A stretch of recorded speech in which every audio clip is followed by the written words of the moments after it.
nyingar. Situ. Situ duduk situ. Depan om itu, daripada nyingar.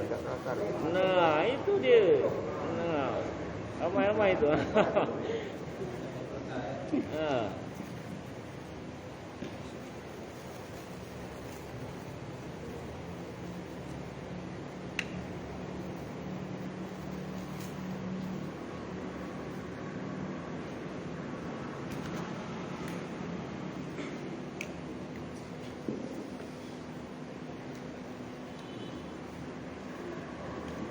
Assalamualaikum warahmatullahi wabarakatuh. Waalaikumsalam.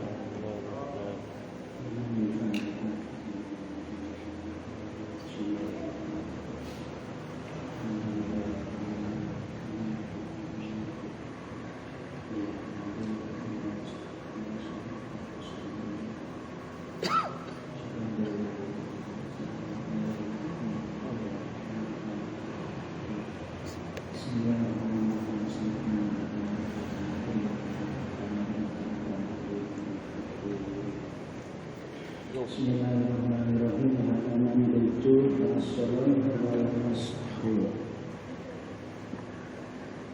Bismillahirrahmanirrahim. Faslun fasal. Wal mashu alal khuffaini jaizun. Wal mashu adapun mengusap alal khuffaini di atas kedua khuf jaizun itu hukumnya boleh. Khuf itu kalau makna terjemah ala pesantren muzah. Kalau saya ya kaos kaki. Kaos kaki semacam sepatu terbuat dari kulit khuf. Nah, nanti ada penjelasannya. Wal mashu alal khufaini jaizun. Adapun mengusap pada kedua khuf itu hukumnya boleh. Fil wudu'i di dalam wudu, la fi huslin bukan di dalam mandi, la fi husli fardin bukan di dalam mandi yang fardu au naflin atau mandi yang sunnah. Wala fi izalati najasatin dan juga bukan pada menghilangkan najis titik. Jadi ini kebiasaan orang sana ketika musim dingin, cuacanya dingin, mereka menghangatkan tubuhnya. Salah satunya itu memakai sepatu yang terbuat dari kulit. Nanti ada syarat-syarat sepatu yang dikehendaki di sini seperti apa, nanti ada. Nah, jadi pada waktu itu Nabi sedang menggunakan khuf, sepatu yang disebut dengan khuf itu. Terus Nabi itu mau wudu. Nah, pas mau wudu itu ada sahabat yang ingin melepaskan khufnya, ternyata ditahan sama Nabi, tidak usah dilepas. Ternyata Nabi ketika wudu, pas giliran membasuh kedua kaki itu, sepatu yang dikenakan hanya dilap-lap dengan air, hanya dimasku, hanya diusap-usap.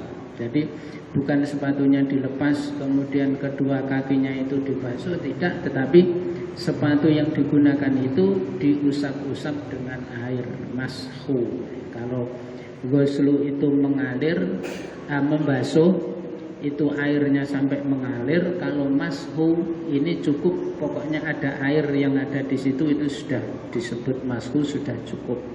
Di wudu itu kan ada ghuslu, ada mashu, ada membasuh, ada mengusap.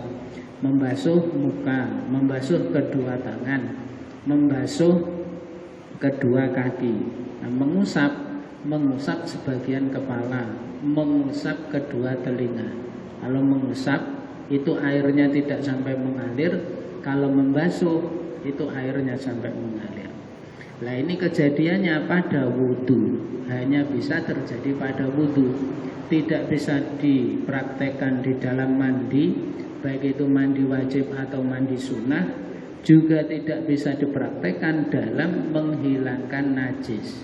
Jadi ngusap khuf itu hanya terjadi pada wudu. Jadi ada orang wudu karena cuaca dingin, kalau harus sampai melepas sepatu, melepas mantel, melepas jaket, ini kan ribet, harus bongkar pasang. Nah, di situ ada semacam keringanan, seseorang tidak perlu melepas sepatu yang dia pakai itu pada waktu wudu, cukup diusap-usap dengan air. Nah, ini nanti ada syarat-syaratnya. Falau ajnaba, seandainya ada seseorang yang junub, seseorang yang berhadas besar, audamiyat rijluhu, atau kakinya itu berdarah, fa'aroda al-masha, kemudian orang tersebut ingin mengusap khufnya, badalan an ghuslir rijli, sebagai ganti dari membasuh kaki, lam yajus, maka tidak diperbolehkan. Nah, ini misalnya ada, saya sudah memakai khuf dengan syarat-syarat yang nanti akan disebutkan. Setelah syarat-syarat itu terpenuhi, saya setelah selesai memakai khuf, saya berhadas besar. Nah, hadas besar saya harus mandi. Nah, ketika saya harus mandi, ya sepatu itu, khuf itu harus dilepas, kakinya harus tetap dibasuh, tidak boleh diusap-usap. Nah, ngusap khuf hanya bisa pada wudu, nah, mandi tidak bisa. Atau misalnya kaki saya berdarah, kemudian saya ingin mensucikan kaki yang berdarah itu karena saya mau sholat misalnya, terus hanya khufnya saja yang saya usap-usap dengan air, ini juga tidak boleh. Intinya hanya satu, hanya wudu. Lam yajuz, tidak boleh. Bala Buddha bahkan tidak bisa tidak minal ghusli, dari membasuh. Ya, kalau kaki saya berdarah, kalau saya di tengah-tengah memakai khuf itu saya berhadas besar, ya harus saya lepas, kakinya harus saya basuh, saya harus mandi secara sempurna, kakinya harus dimandiin, bukan diusapin. Titik.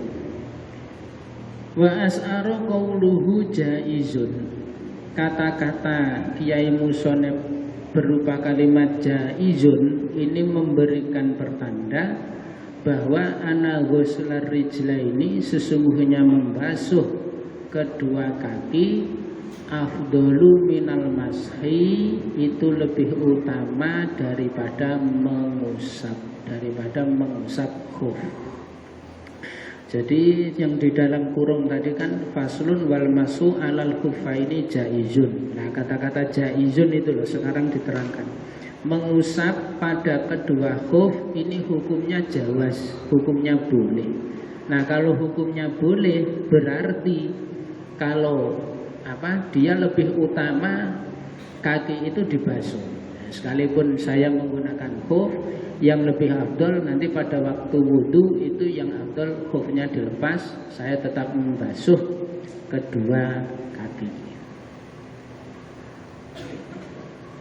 Ini agak sulit membayangkan karena tidak pernah ketemu kasusnya. Kita tidak pernah melihat ada orang memakai benda yang disebut khuf itu, terus ketika wudu dia tidak melepas khuf tersebut, hanya mengusap-usap. Nah, ini agak sulit membayangkan apa ini.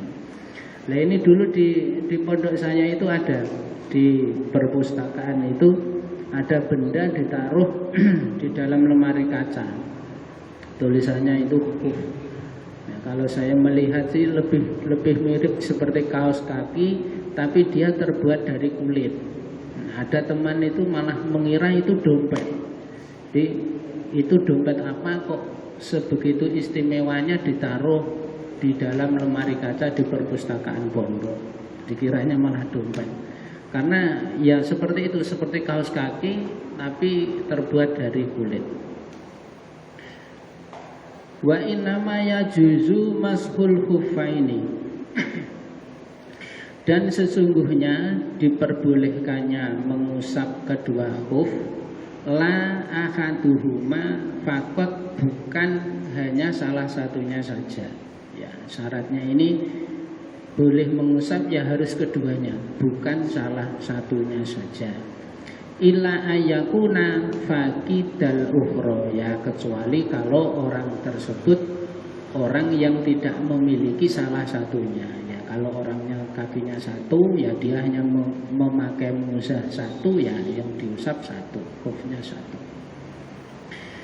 Bisalah sati syaraito, yaitu dengan adanya 3 syarat.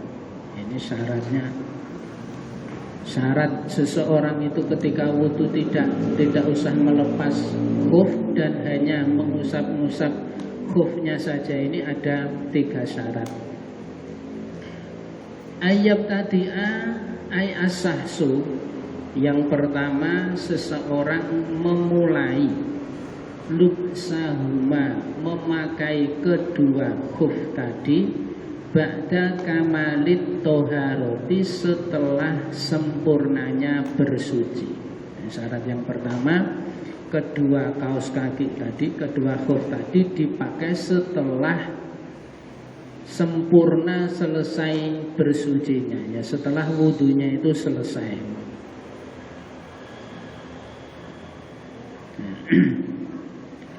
Nah ini ada cerita selingan supaya tidak stres. Dulu pada waktu Nabi Nuh kaumnya Nabi Nuh itu diazab sama Allah dengan ditenggelamkan. Kaumnya Nabi Nuh itu ditenggelamkan, dibinasakan oleh Allah dengan dikasih banjir bandang. Ya, kalau orang sekarang nyebutnya tsunami. Pada waktu zaman Nabi Nuh ini ada tsunami yang sampai menenggelamkan negara-negara, sampai menenggelamkan kaumnya Nabi Nuh. Tsunami. Bedanya Nabi Muhammad dengan Nabi selain Nabi Muhammad itu, kalau Nabi-Nabi yang lain kalau umatnya ini sudah tidak bisa diatur, tidak bisa diomongin, ini dibinasakan. Kalau umatnya Nabi Muhammad ini ditunda sampai nanti hari kiamat. Dia masih diberi kesempatan untuk bertobat. Nah ini kaumnya Nabi Nuh ini ditenggelamkan sebelum banjir itu datang, sebelum tsunami itu datang. Nabi Nuh ini dapat perintah agar membawa hewan-hewan satu pasang, sapi satu pasang laki bini, kambing satu pasang laki bini, semua satu pasang, diangkut ke dalam kapalnya Nabi Nuh. Nah pada suatu hari Nabi Nuh ini lagi ngaji seperti ini sama santri-santrinya, sama murid-muridnya, ya manusia, ya hewan. Faslun, ada fasal menjelaskan tentang tata cara berkembang biak, menjelaskan tentang tata cara membuat anak. Wah, orang-orang pada mendengarkan semua. Penumpang kapal khusyuk mendengarkan materi bagaimana caranya berhubungan badan yang bisa menghasilkan keturunan.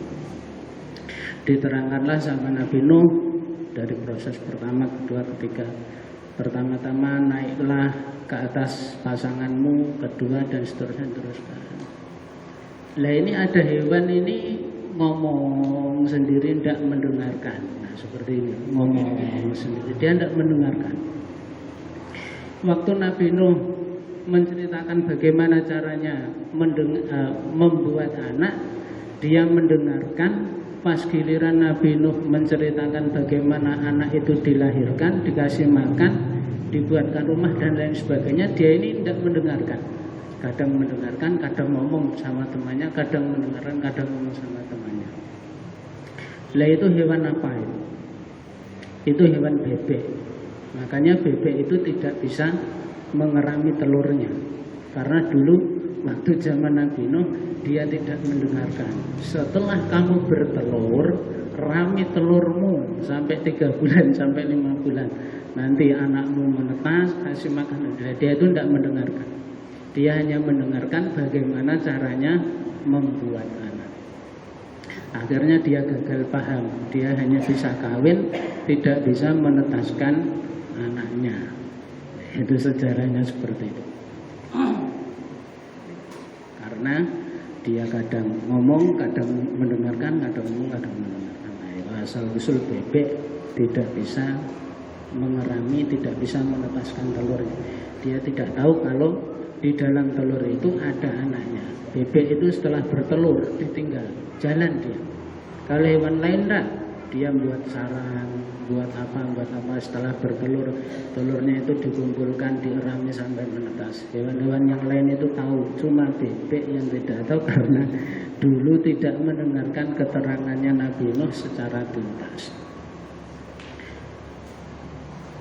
Nah, kamu nanti jadi bebek kalau tidak mendengarkan.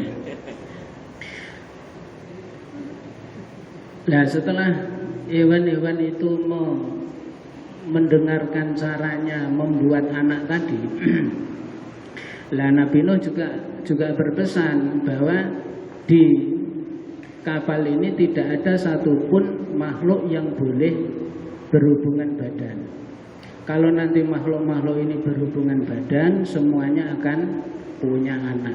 Kalau nanti semua punya anak, kapalnya nanti kebanyakan penumpang bisa tenggelam. Nah, ini sudah dibuatkan peraturan. Jangan ada yang bikin anak karena bahaya. Nah, tapi yang namanya santri, namanya murid, pasti ada satu yang tidak patuh, pasti ada satu yang nakal, yang bandel, itu pasti ada. Nah, di antara sekian banyak penumpang kapalnya Nabi Nuh itu ada satu hewan yang kurang ajar, dia tidak mau menuruti perintahnya Nabi Nuh. Nah, ini siapa ini? Penumpang kapal yang kurang ajar ini. Yaitu hewan anjing. Anjing ini tidak mau mematuhi peraturan Nabi Nuh. Jadi pas siang-siang itu dia mendekati pasangannya. Weh Su, kamu kemarin ngaji enggak? Ngapa manggil-manggil asu, kamu juga asu gitu. Mungkin bahasa kita seperti itu. Kamu kemarin ngaji enggak? Mendengarkan enggak tentang tata cara membuat anak? Iya, mendengarkan. Kenapa? Aku tuh penasaran. Kelihatannya kok enak. Ya, aku juga penasaran. Lah ini. Akhirnya dua hewan ini bersepakat. Terus gimana Su? Ya udah kita cari tempat sepi aja. Kita nyari tempat sepi, kita nyoba. Wah, akhirnya mereka bersepakat mencari tempat sepi, nyoba bikin anak. Di mana ini tempat yang sepi? Di situ loh, di belakang dapur itu biasanya kalau siang sepi orang-orang pada tidur. Nah, akhirnya mereka ke belakang dapur melakukan sesuatu yang sangat dilarang.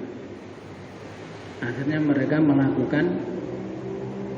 mempraktekkan ilmu yang kemarin didengar.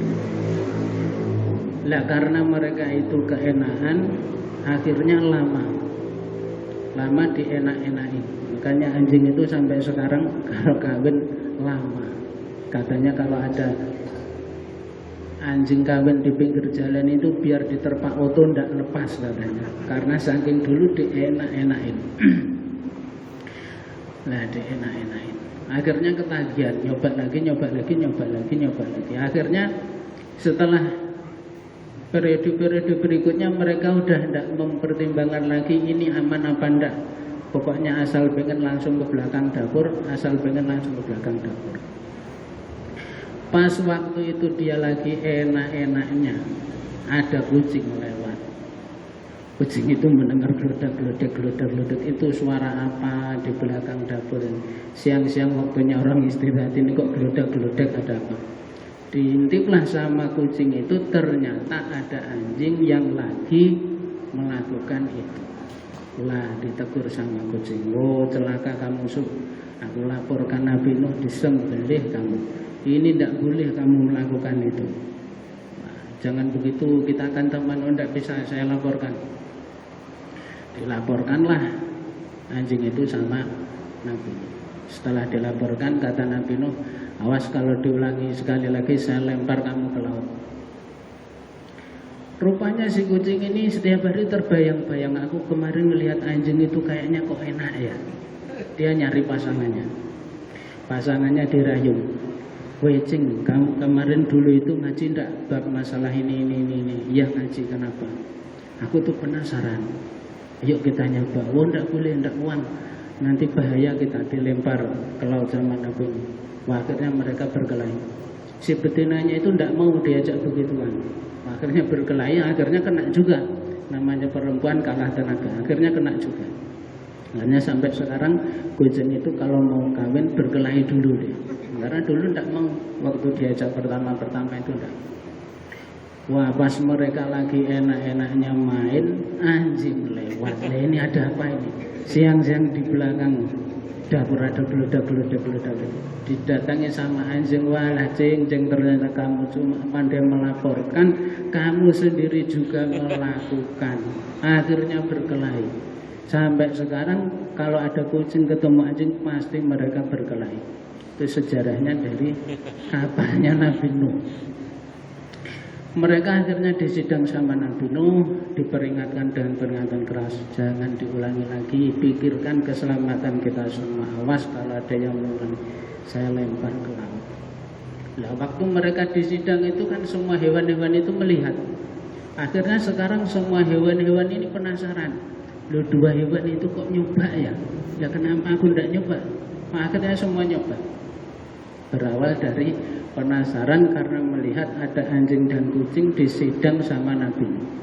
Wah, akhirnya hewan-hewan itu masing-masing mencari pasangannya, nyoba. Semua melakukan perbuatan yang dilarang sama Nabi. Wah, akhirnya sekarang satu kapal itu hamil semua, beranak semua. Jadi 2 kali lipat jumlah penumpang kapalnya Nabi Nuh itu sekarang 2 kali lipat. Kalau bahasa kita, wah Nabi Nuh ini pusing. Lah kalau begini terus nanti kapalku tenggelam. Terus ini solusinya bagaimana? Kemudian pada suatu hari Nabi Nuh mengumpulkan seluruh penumpang kapal dikumpulkan. Besok malam Kamis terpaksa kita ngaji lagi karena ada sesuatu yang harus dibahas dan disampaikan. Akhirnya malam Rabu ngaji, malam Kamis ngaji lagi. Para penumpang, mohon maaf saya harus melakukan keputusan yang sangat, ya ini harus diambil, keputusan ini harus ambil sebagai agar keselamatan jiwa kita semua terlindungi. Itu semua penumpang kapal yang berkelamin jantan sebelah kanan, yang kelamin kiri sebelah kiri. Yang kelamin jantan maju satu-satu. Hewan itu maju satu-satu, terus kelaminnya itu dipotong sama Nabi Nuh. Kuda dipotong, sapi dipotong, semua dipotong, dikumpulkan di dalam sebuah kotak yang sudah disiapkan oleh Nabi Nuh. Sudah dipotong semua, dikumpulkan, dikunci sama Nabi Nuh. Aman, sekarang tidak akan ada yang bisa melakukan perbuatan itu lagi. Terus akhirnya banjir itu surut, kapalnya Nabi Nuh terdampar di suatu tempat. Hewan-hewan ini sudah tidak tahan, karena dulu sudah pernah merasakan enaknya. Ayo kapan ini dibagi, Nanti setelah sholat duhur, besok setelah sholat duhur kita bagi di masjid. Mereka sudah tidak tahan karena ingin segera mencoba lagi karena dulu sudah pernah nyoba enak. Setelah sholat duhur belum sampai Nabi Nuh itu membagi, belum sampai assalamualaikum, belum sampai hadirin bapak ibu yang terhormat, baru selesai salam assalamualaikum sholat itu hewan itu berlari mencari alat kelaminnya sendiri-sendiri. Di dunia ini hewan yang larinya paling kencang itu apa Pak? Itu kuda. Jadi selesai sholat jamaah itu lari dia pekot, langsung buka kotaknya Nabi Nuh tadi, dia ngambil yang paling gede, dipasang ke dia. Wah ini punya aku ngambil yang paling gede. Disusul hewan yang lain. Makanya sampai sekarang di dunia ini hewan yang alat kelaminnya paling gede itu kuda. Karena dulu dia larinya paling depan, ngambil pertama, ngambil yang paling gede. Nah konon katanya kuda itu kepalanya itu selalu begini, tidak bisa menunduk dulu. Kuda itu kalau kepalanya nunduk begini, dia itu ngelihat kelaminnya sendiri itu terus langsung ketawa. Ngelihat kelaminnya sendiri itu dia geli karena segitu gedenya. Mungkin dulu itu entah punya siapa, dia ngambil duluan. Nah, nanti kalau ketemu kuda, perhatikan kalau dia nunduk begini pasti terus ketawa. Ya, sejarahnya dari situ. Diikuti hewan yang lain. Nah, hewan yang selanjutnya ini mereka udah tidak bisa milih mana yang ada diambil, mana yang ada diambil, mana yang ada. Nah, terakhir itu ada hewan yang datang kangen. Itu hewan apa yang tidak bisa lari? Tidak bisa lari itu apa? Kalau bahasa kampung saya itu mentok. Yang bulunya putih itu, yang kalau berjalan begini. Nah, serati.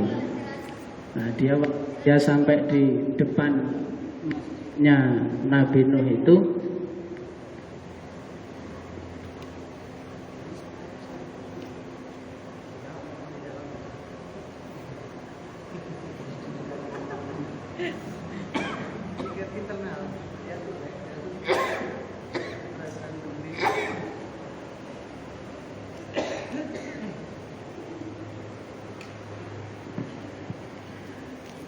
hewan serat ini tidak bisa lari, pokok. Sampai di situ sudah tidak ada kelamin, sudah habis.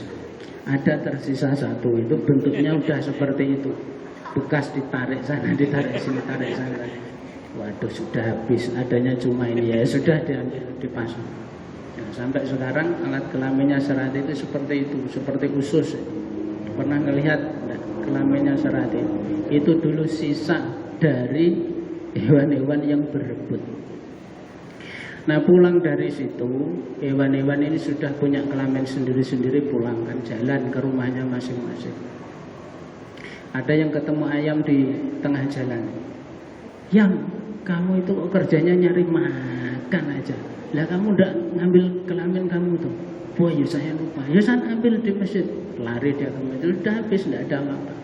Sampai sekarang ayam itu tidak punya kelamin. Kalau dia kawin cuma naik di atas punggung pasangannya, kepalanya dipatok, sudah jadi anak, tidak kebagian. Cicak juga begitu. Cicak kalau siang kan tidur sembunyi dia, siang-siang tidur, malam-malam baru keluar. Terus malam-malam ada rame-rame hewan-hewan di situ. Ada apa ini? Cicak itu keluar. Wih, ada apa ini rame-rame? Oh, ini aku dapat ini, aku dapat ini. Waduh, aku tidak dapat apa-apa. Cicak tidak dapat apa-apa. Dia kalau kawin hanya gigit leher pasangannya, udah jadi anak, tidak kebagian alat kelamin. Nah, ketemu lagi sama semut.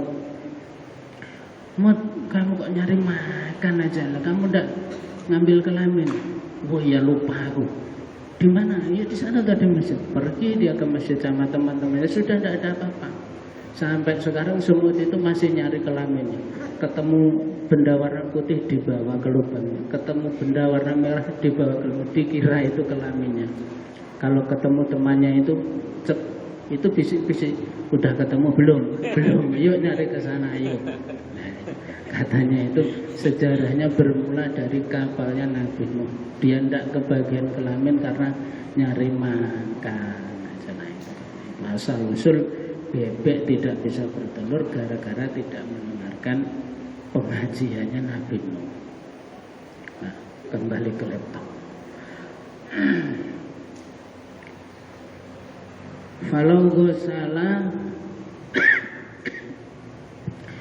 Kalau salah rijlan, apabila ada seseorang yang membasuh satu kaki, wa albasaha khuffaha, dan kemudian orang itu mengenakan khufnya pada kaki tersebut. Summa fa'ala bil ukhra kadzalika, kemudian dia mengerjakan pada yang lainnya seperti itu, lam yakfi, maka tidak cukup. Nah, ini syarat yang pertama, khuf itu harus dipakai setelah wudunya itu selesai, setelah toharohnya sempurna selesai. Jadi kalau ada orang wudu membasuh kaki kanan, setelah membasuh kaki kanan khufnya dipakai. kemudian membasuh kaki kiri, kemudian khufnya dipakai. Nah, praktek seperti ini tidak boleh. Ya, harus kanan kiri sudah dibasuh semua, baru khufnya dipakai. Walau ibtada'a lubsahuma ba'da kamalit toharoti, apabila ada orang yang memulai menggunakan kedua khuf setelah sempurnanya bersuci, summa ahdasa qabla wusulir rijli, kemudian dia berhadas sebelum sampainya kaki kodamal khufi, pada telapaknya khuf, lam yajuz al-mashu, maka mengusap juga tidak diperbolehkan. Nah, contoh yang kedua adalah ada orang wudunya itu sudah selesai, kemudian dia menggunakan khuf. Nah, sebelum selesai menggunakan khuf, telapak kaki belum sampai menyentuh telapaknya khuf, dia itu kentut. Nah, yang seperti ini juga tidak boleh. Jadi tidak boleh diusap. Nanti pas wudu muzahnya harus dilepas karena syaratnya tidak terpenuhi. Ya, setelah hadas itu tidak ada, khuf baru dikenakan. Nah, intinya begitu. Nah, tadi wa ayyakuna ay al-khuffani satiroini, dan syarat yang kedua adalah keberadaan khuf itu menutupi 5 hali ghuslil fardi, pada tempat basuhan fardu, minal qadamaini, dari kedua telapak kaki, bika baihima, dengan kedua mata kakinya, titik. Nah, kemudian bentuknya khuf ini menutupi bagian yang harus dibasuh pada waktu wudu, yaitu dari telapak kaki sampai kedua mata kaki. Jadi kalau seperti bentuk sepatunya orang kantoran itu tidak menutupi mata kaki. Nah, kalau bentuk khufnya seperti itu tidak boleh, harus seperti sepatunya tentara. Nah, sampai menutupi mata kaki. Kalau mata kakinya itu tidak tertutupi, tidak boleh, tidak mencukupi syarat. Falau kana dunal ka'baini kal madasi lam yakfi al-mashu alaihi. Seandainya bentuknya kedua khuf tadi berada di bawahnya kedua mata kaki, misalnya seperti madas, ya ini sepatu di tempat mereka yang disebut dengan madas, sepatunya tidak sampai menutupi mata kaki, lam yakfi al-mashu alaihima, maka mengusap tidak cukup pada keduanya. Kalau bentuknya seperti sepatunya orang Indonesia, ini tidak boleh karena mata kakinya itu tidak tertutupi. Jadi syarat yang kedua, dia menutupi seluruh anggota yang wajib dibasuh pada waktu wudu, ya dari telapak kaki sampai kedua mata kaki. Wal muradu bisadiri wallahu a'lam. Maulaya sholli wa sallim daiman abada ala habibika khairil khalqi kullihim. Maulaya sholli wa sallim daiman abada ala habibika khairil khalqi kullihim. Maulaya sholli wa sallim daiman abada ala habibika khairil khalqi kullihim. Huwal habibul ladzi turja syafa'atuhu likulli hawlin minal ahwali muqtahimi. Ya Rabbi bil Mustafa baligh maqasidana waghfir lana ma madha ya wasi'al karami. Sallallahu rabbuna ala nuril mubin Ahmadal Mustafa sayyidil mursalin wa ala alihi wa sahbihi ajma'in. Allahumma fiqh lakum at-tariq. Wassalamualaikum warahmatullahi wabarakatuh. Waalaikumsalam warahmatullahi wabarakatuh.